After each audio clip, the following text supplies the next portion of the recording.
आज की जो टॉपिक है हम लोगों की वो है ओम्स लॉ। ओम्स लॉ के बारे में आप लोगों ने बहुत चीज़ें पढ़ी होंगी, बहुत सारी चीज़ें जानते होंगे। आज हम सिर्फ इसका बहुत शॉर्ट टाइम में इसके बारे में पढ़ेंगे। ओम्स लॉ क्या है? ओम्स लॉ क्या कहता है? Potential difference between two end of metallic wire in a circuit, in a electric circuit. अगर कोई इलेक्ट्रिक सर्किट है, उस इलेक्ट्रिक सर्किट में जो पोटेंशियल डिफरेंस है दो एंड्स पर किसी वायर की, पोटेंशियल डिफरेंस है जो दोनों वायर के is directly proportional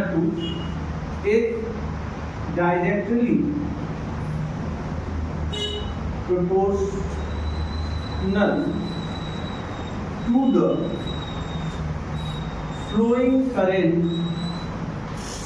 flowing current between two ends। क्या कहता है? अब ये ओम्स लॉ क्या कह रहा है? ओम्स लॉ कह रहा है कि अगर कोई सर्किट है, if any circuit the two ends of the metallic wire in the circuit is directly proportional to the flowing current in the ends। जो करंट फ्लो होगा, जो करंट फ्लो हो रहा है वो करंट इनके पोटेंशियल डिफरेंस के डायरेक्टली प्रोपोर्शनल है। अगर यहाँ पे पोटेंशियल V1 है, यहाँ पोटेंशियल V2 है, V2 बड़ा है V1 से, V2 क्या है? V1 से बड़ा है, तो इन दोनों के बीच में पोटेंशियल डिफरेंस आएगा। इन दोनों के बीच में क्या आएगा? पोटेंशियल डिफरेंस आएगा। और ये पोटेंशियल डिफरेंस जो है V is directly proportional to I। ये V जो है क्या होगा? डायरेक्टली प्रोपोर्शनल होगा किसके? I के। I क्या है? फ्लोइंग करंट है। क्या है?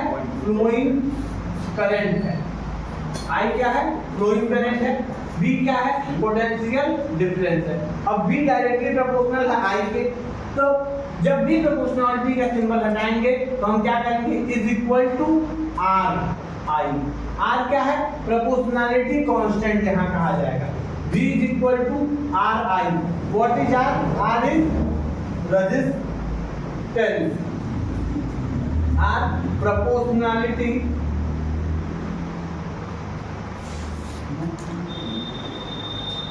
constant। Proportionality constant. Ohm's law क्या कहता है? नॉर्मल सा टॉपिक है ओम्स लॉ। ओम्स लॉ बार बार ये कहता है कि जो पोटेंशियल डिफरेंस है टू एंड्स के बीच में किसी मेटालिक वायर के, वो डायरेक्टली प्रोपोर्शनल होता है किसके? फ्लोइंग करंट के। और यहाँ पे हम इसको सिंबलाइज कर सकते हैं कि V directly proportional to I।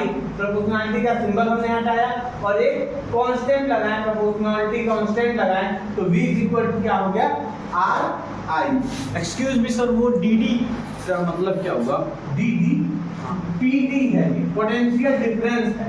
Potential difference between two end of the metallic wire. ये एक मेटालिक वायर है।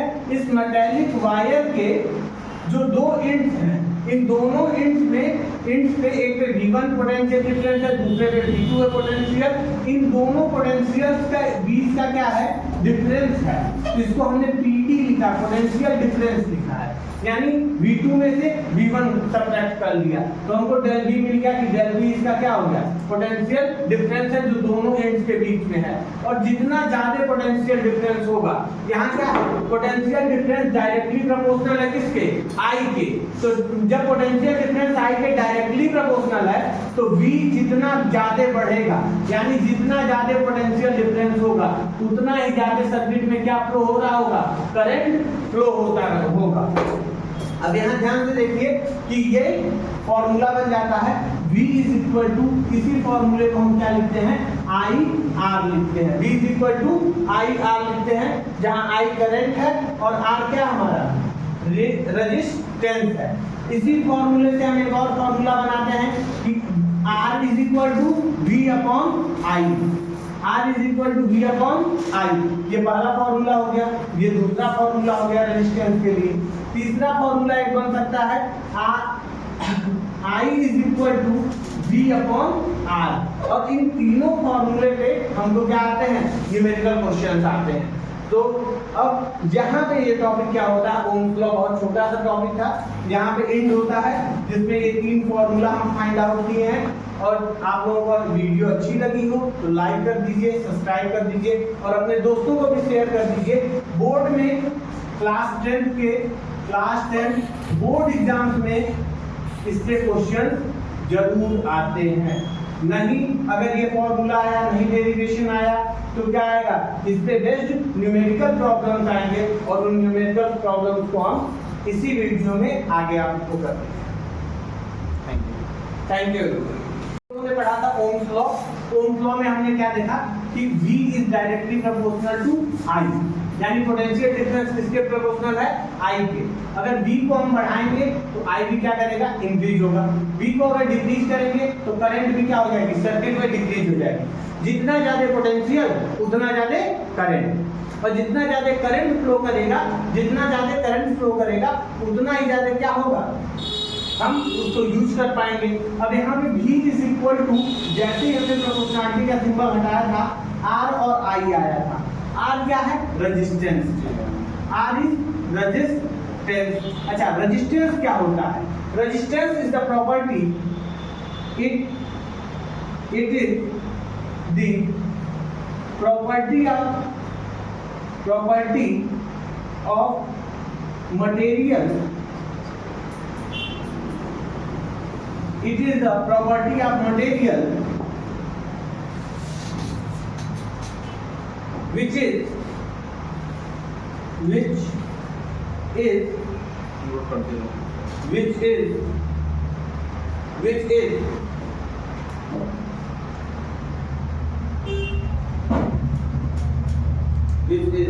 resist the, देखिए यही से मिलेगा, which is resist the flow of current। क्या करता है, it is the property of material, ये मटेरियल की प्रॉपर्टी है। आप जैसा मटेरियल लेंगे, हर एक मटेरियल में ये प्रॉपर्टी पाई जाएगी कि वो अपने अंदर के करंट के फ्लो को क्या करेगा, रजिस्ट करेगा, रोकने की कोशिश करेगा, रोकने की, स्टॉप करने की कोशिश करेगा।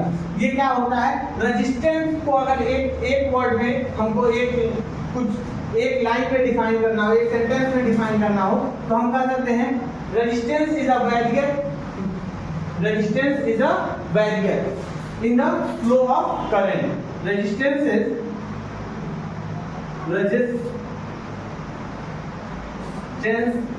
is barrier in flow of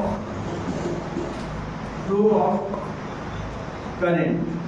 resistance is a barrier in flow of current. Current के फ्लो में अगर मान लीजिए कि ये पॉइंट A है, यहाँ पे पॉइंट B है, ये पॉजिटिव टर्मिनल हो गया, ये हमारा निगेटिव टर्मिनल हो गया। मान लीजिए एक बैटरी लगा देते हैं, सबसे अच्छी बात क्या है, एक बैटरी हमने जोड़ दिया, बैटरी का ये पॉजिटिव ये निगेटिव, और हमने एक सर्किट बनाई। इस सर्किट में यहाँ पे हमने की का यूज किया, यहाँ पे हमने क्या लगा दिया, एक बल्ब लगा दिया हमने, फिर आगे ले जाके एक अमीटर A जोड़ दिए और फिर यहाँ से हमने इस सर्किट को क्या कर दिया, ज्वाइन।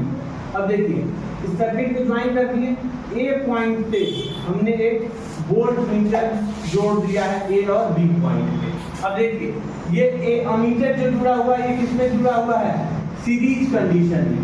वोल्ट मीटर कैसे जुड़ा हुआ है, पैरेलल कंडीशन में। कैसे जुड़ा है, पैरेलल कंडीशन में जुड़ा हुआ है। अब ये वोल्ट मीटर इन दोनों पॉइंट्स के इंच पर, इन दोनों इंच के बीच का क्या बताएगा, पोटेंशियल डिफरेंस बताएगा। और एमीटर क्या बताएगा, फ्लोइंग करंट I के बारे में, फ्लोइंग करंट I के बारे में बताएगा। अमीटर किसके बारे में बताएगा, I के बारे में, कि कितना एम्पियर करंट यहाँ से फ्लो हुआ, कितना मिली एम्पियर करंट फ्लो हुआ। और ये वोल्ट मीटर क्या बताएगा, वोल्ट मीटर यहाँ पे बताएगा कितना पोटेंशियल डिफरेंस है, कितना वोल्ट पोटेंशियल डिफरेंस यहाँ पे A और B पॉइंट के बीच में है। अब यहाँ रेजिस्टेंस तो कहीं दिख नहीं रहा है, कहाँ से आ गया रेजिस्टेंस, तो रेजिस्टेंस जो है, ये जो हमने वायर लगाया है, जिस वायर में करंट क्या हो रहा है, फ्लो हो रहा है, अगर हमने स्विच को की को क्या कर दिए, क्लोज कर दिए, तो अब इसमें जो करंट फ्लो हो रहा है ना इस वायर में, इसकी अपनी प्रॉपर्टी है, वायर के अंदर वायर की अपनी खुद की। जैसे अगर आप गोल्ड का लेंगे, सिल्वर का लेंगे, तो वो एल्यूमिनियम का लेंगे, तो वो क्या होंगे, अच्छे कंडक्टर, गुड कंडक्टर है, कॉपर गुड कंडक्टर है, तो ये सब के इनमें रेजिस्टेंस क्या होगा, कम होगा। लेकिन आप उसी के जगह टंगस्टन ले लेंगे तो इसमें रेजिस्टेंस क्या होगा, बहुत ज्यादा होगा। तो टंगस्टन क्या करेगा, करंट के फ्लो को रोकने की कोशिश करेगा। और वहीं पे आयरन, सिलिकॉन, जर्मेनियम, अब नए नए ये सब भी आ गए हैं, सिलिकॉन और जर्मेनियम सेमीकंडक्टर्स का भी यूज किया जाता है। तो ये जो है रेजिस्टेंस क्या है, it is a property of material which is resist the flow of current. ये रोकने की कोशिश, जैसे कोई चीज आप क्या करते हैं, रोकने की कोशिश कर रहा है। अगर यहाँ करंट फ्लो हो जा रहा है, इसके रास्ते में ये बैरियर का काम कर रहा है। जैसे सड़क पे आप बहुत तेज बाइक चला रहे होते हैं, तो क्या होता है, स्पीड ब्रेकर लगा होता है, स्पीड ब्रेकर क्या करता है, आपकी स्पीड को स्लो कर देता है। ऐसे ही ये क्या करते हैं, उसको स्लो कर देते हैं। अच्छा, रेजिस्टेंस की एसआई यूनिट क्या होगी, एसआई यूनिट ऑफ रेजिस्टेंस, इसकी रेजिस्टेंस की एसआई यूनिट होती है ओम।